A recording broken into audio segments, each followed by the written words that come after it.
Bonjour professeur. Bonjour.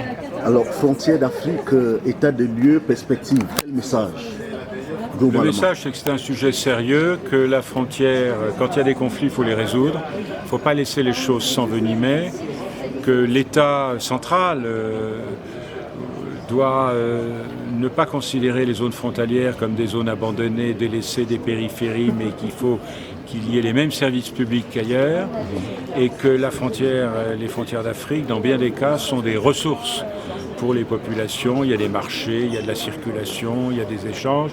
C'est une interface qu'il faut faire vivre. Mais mon message, c'est la présence des services publics partout, dans les centres comme dans les périphéries. Voilà mon message. Alors professeur, une deuxième question, c'est celle de savoir, en fait, les nouveaux enjeux de la frontière. On avait cru que cela avait disparu avec la mondialisation et la globalisation. Oui, mais aujourd'hui, la question revient. Oui, mais l'homme ne vit pas seulement de pain, comme on le sait à l'Université catholique d'Afrique centrale. On a besoin de symboles, on a besoin de distinction entre le dedans et le dehors.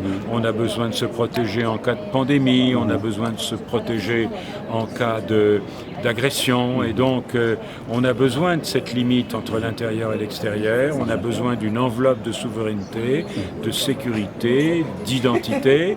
Une bonne frontière, c'est une frontière bien démarquée, contrôlée, mais ouverte, une interface aux hommes de bien. Nous avons appris quelque chose de nouveau sur le terrorisme. Alors, est-ce que vous pouvez revenir sur la question? Le terrorisme, c'est une méthode. Et tous les actes de violence ne relèvent pas de méthodes terroristes, surtout quand il s'agit de questions foncières. Et c'est le cas en Afrique sahélienne en particulier. Les questions frontières sont de plus en plus importantes avec la croissance démographique, et il faut trouver, là aussi, moi, mon expérience de diplomate, c'est que si on laisse des problèmes graves perdurer, ça devient insoluble. Et donc on voit ce qui se passe au Mali, au Burkina. Ne laissons pas les problèmes s'accumuler.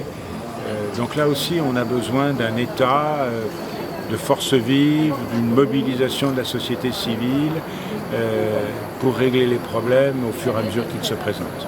La viabilisation des frontières. Mais c'est fondamental.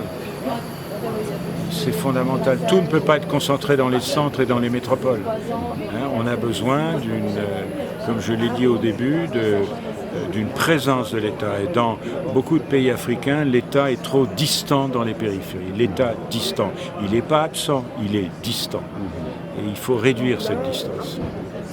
Je vous remercie. Je vous en prie.